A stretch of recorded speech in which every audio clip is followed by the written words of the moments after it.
Hello, and welcome back to our podcast. My name is Dr. Alison Schwar.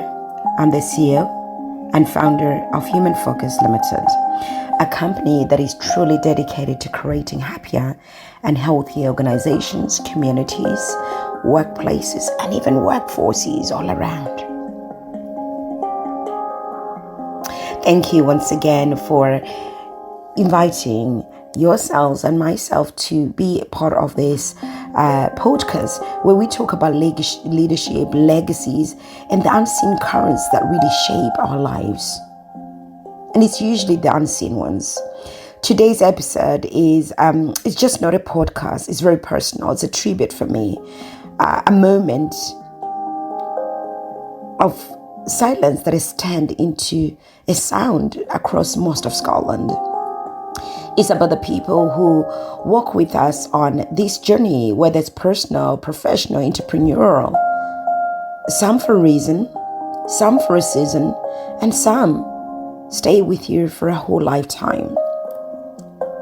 And sometimes, if you're really, really lucky, you meet people who really manage to change your life in all three ways: for a reason, for a season, and a lifetime.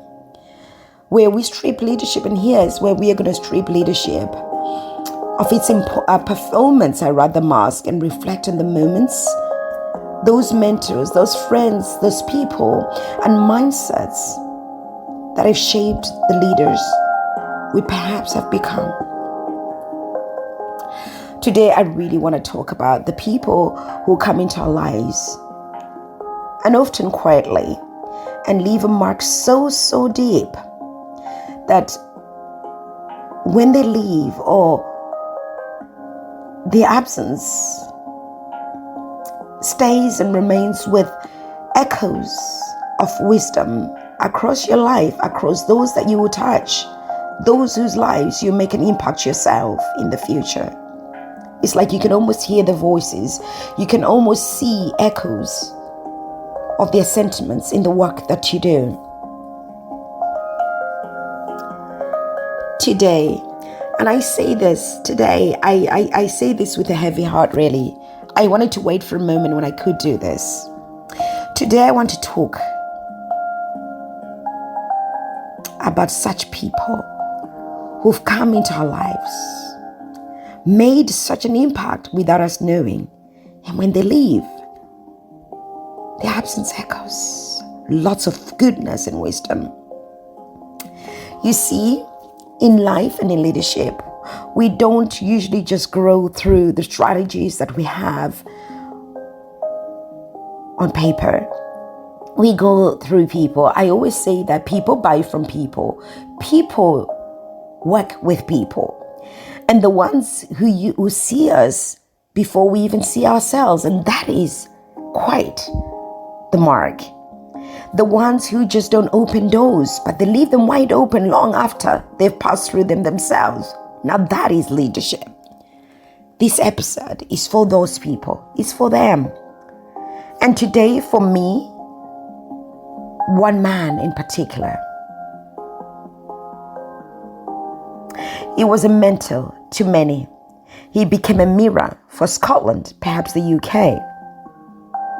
And he became a masterclass in what it means to lead, not just lead, but with absolute integrity and intentionality. And most importantly, with absolute conviction.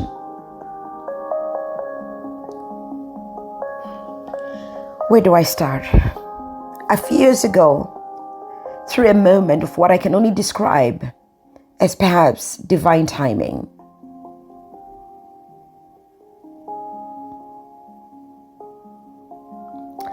just before lockdown,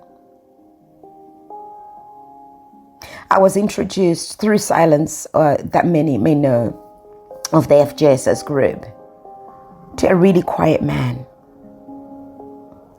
He was a man who spoke, I want to say, to be understood and never necessarily to be heard per se. He never raised his voice. Well, anyway, I've never heard him raise his voice. And yet, he had this incredible presence, even with his really quiet voice that stilled rooms that he walked into when he spoke. He had this remarkable and almost unbelievable ability to tell you the same story more than once. And every time, and I say this all the time, and every time I've been given a mic to talk about him or to praise him, is that every time he shared the same stories, I heard him say the same stories many times, the same teachings every time, the same lecture, maybe every time. It always sounded different. It felt like as if you were hearing it for the first time, because he never missed certain details. He remembered the why, not just the what he was doing. And that why would stay with you for a long time. And I'm sure a lot of us can attest to this. His name was Sir Geoff Palmer. CBE or BE, he was many things. But to many of us, he was simply Sir Geoff. That's all we ever called him. I can't even remember calling him anything else. Sir Geoff. He was Scotland's first black professor, a renowned educator, an innovator, a change maker, an advocate for truth and equity. And you know one thing about him, he never changed his message because the climate around him changed. And one of the things is that he was a friend to all, without question at all. I don't know anybody that ever fell out with Sir Geoff. And if they did, I don't know what it would have been over. He wasn't just a man of titles, like I said earlier. He had a way of, I would say that he was a man of touch points. You see, meeting you right where you needed him.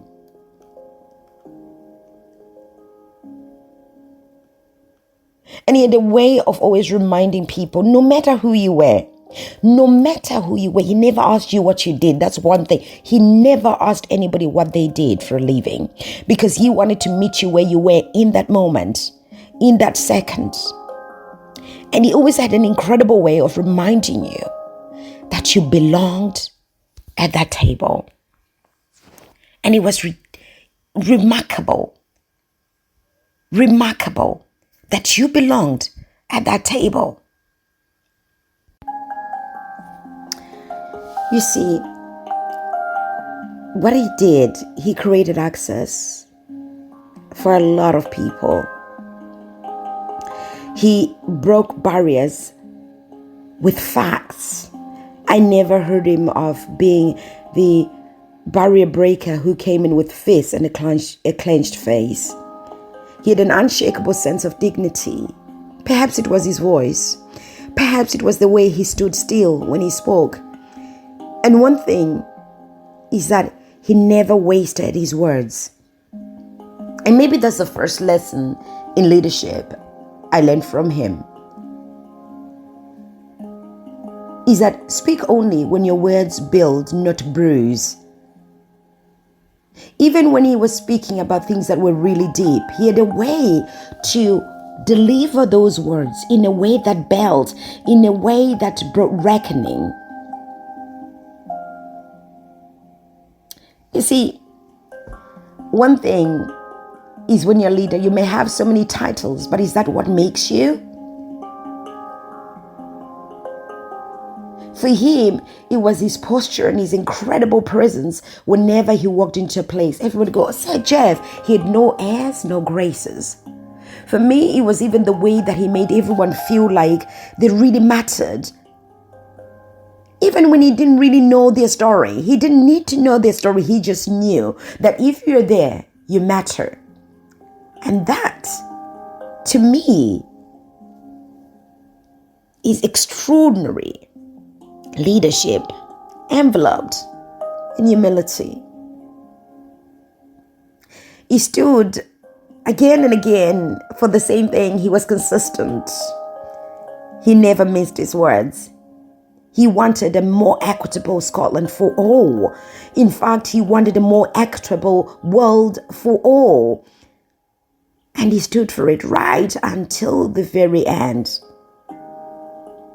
I remember the most recent Equalities Conference.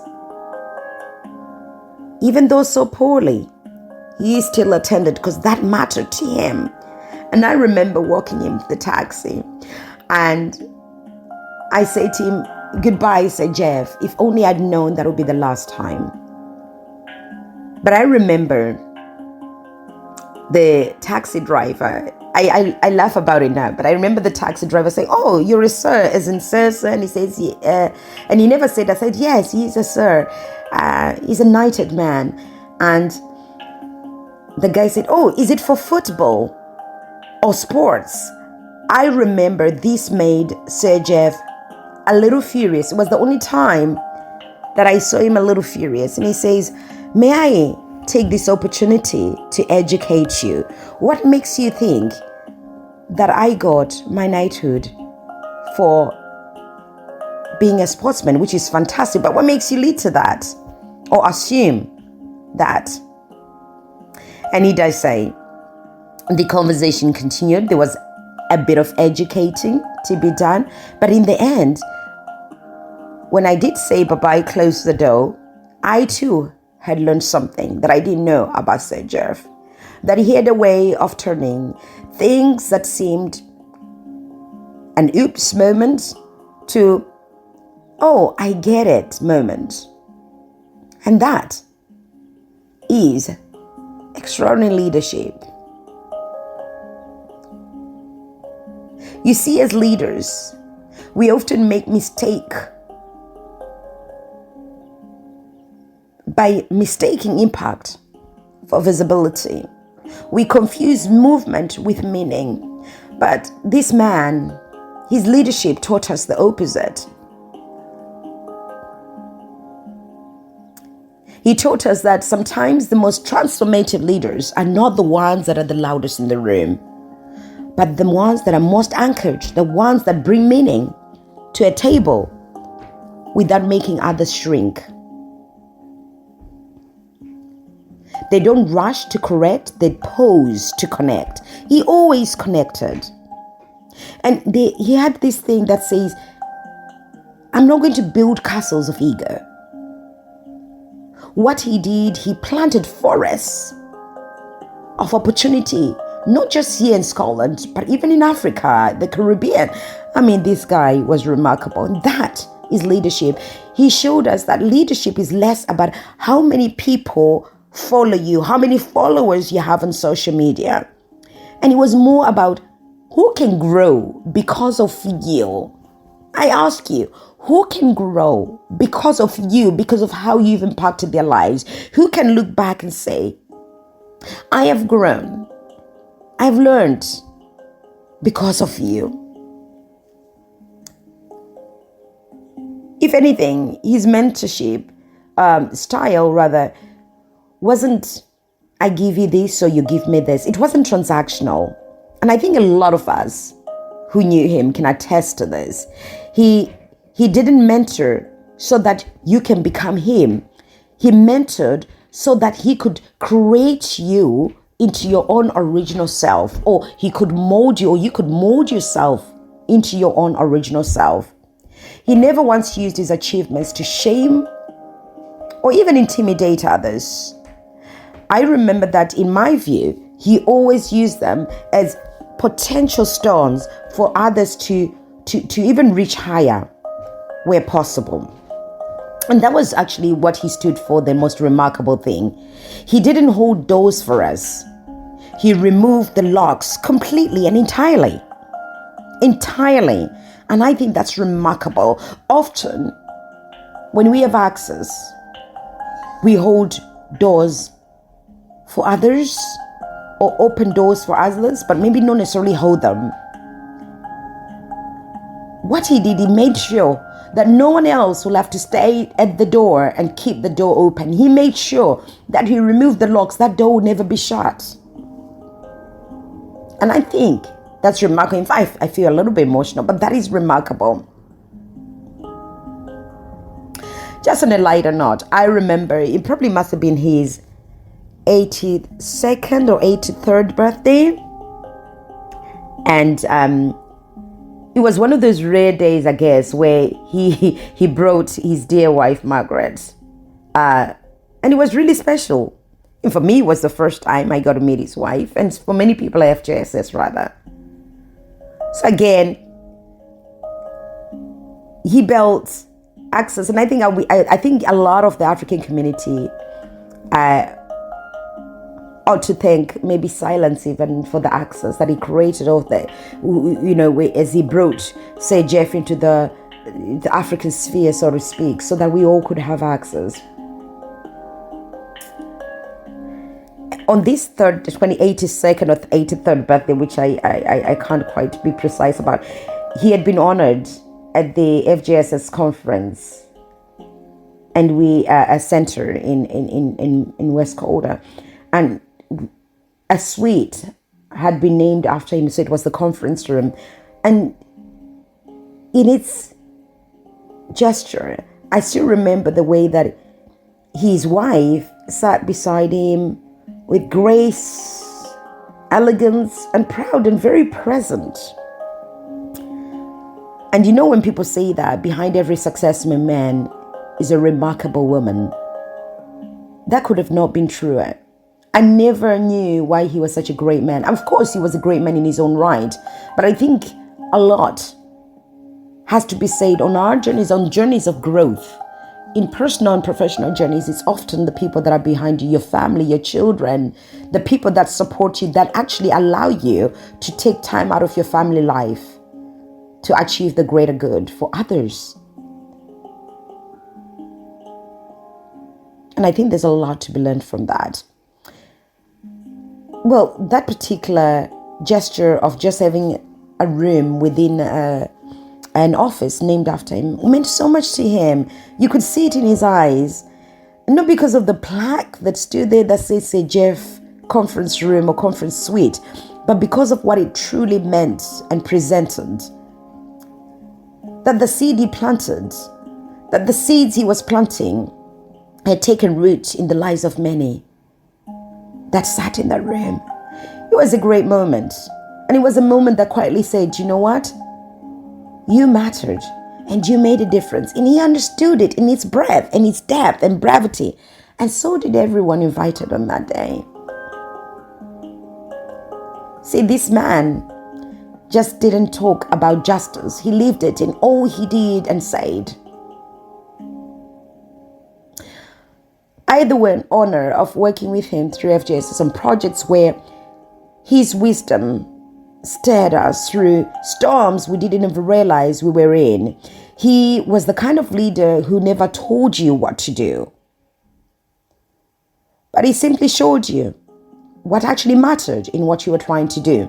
And if you felt strongly about it, he would continuously push that wisdom forward to you. And often that was enough. A lot will tell you he never declined an opportunity to mentor, to speak, to uplift, especially our communities. He did it because he cared. He did it because he knew what it took to get into the queue of anything, let alone through that door. He, of course, had jumped many of those hoops himself, and then he held them open for others or broke those hoops so that there was no longer any hoops to jump. And never, not once, did I ever hear a bad word said about him. He was the kind of man who, even from a distance, would still be clapping for you. That was just him. And in June the 12th, this year, 2025, we lost our oak tree. You always say that every charitable organization is an acorn that will soon become an oak tree one day. Sir Geoff was the man who shielded so many of us from heavy rain, the scorching sun when we got it at times in Scotland, and the avalanches of life that were thrown to many from different communities. And here he was in June taking his final bow. One thing I know is that although he may no longer be physically present, the tree that he leaves behind will always canopy us. In his own words, he always said that education is not the learning of facts, it's the training of the mind to think clearly and critically. He also said, diverse communities require diverse leadership. He came and he showed us what diverse leadership could do, the impact it could have on communities, on nations, even in innovation through his abrasion system using sorghum. He trained us, he challenged us, didn't he? And he changed us in the process. And now we ought to carry that torch.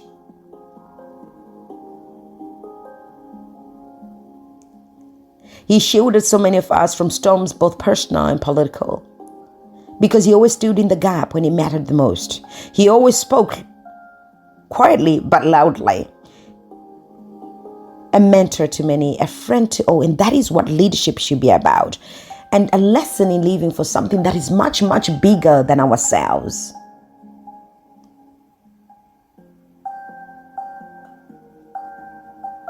And yet, true to form, I feel that he left us with a final lesson.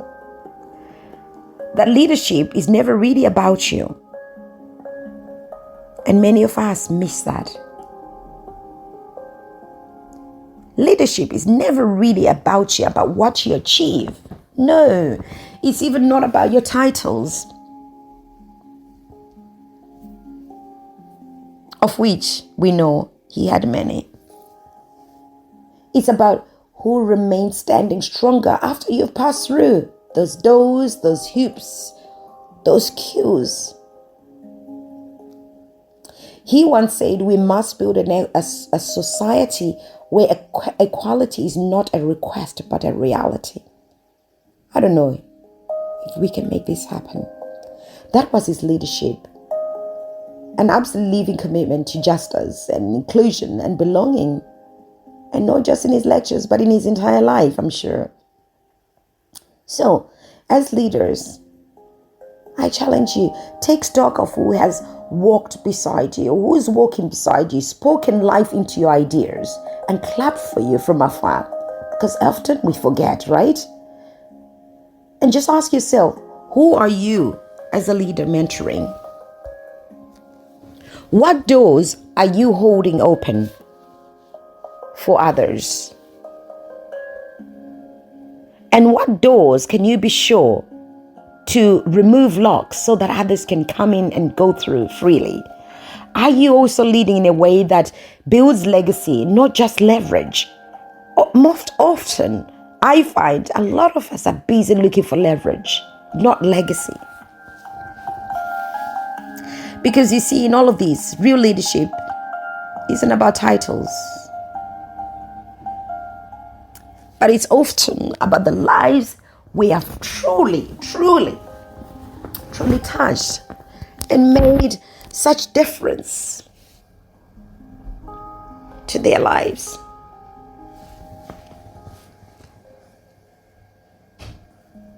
Never underestimate the people that you meet on your journey. Honestly, some will walk, of course, beside you, behind you, and some will lead and walk right in front of you, and others will guide you as they lead from ahead. And a few, if you're truly blessed, will pour a lot into you, asking for nothing in return. And that is what Sir Geoff did for many of us. He was the quiet giant in the room, the history maker with a humble laugh, I guess. He was the man who taught us that sometimes the most powerful things that you can do, or the most powerful thing that you can do, is just stand firm. but most importantly, stand for something.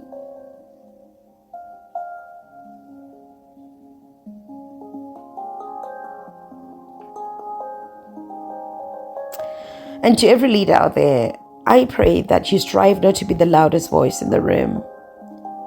And like said Geoff, is be the quiet voice that creates an echo and remains long after you've left it. Say, Geoff, thank you for everything. And to the mentors that are listening,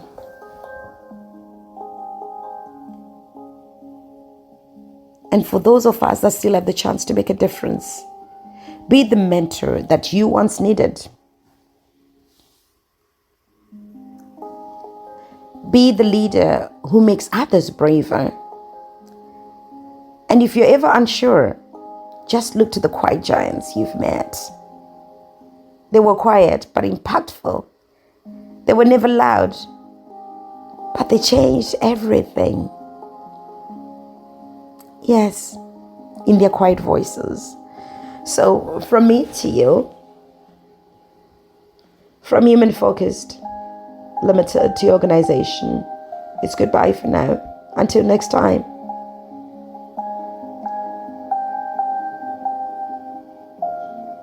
Wednesday, same time. Take care.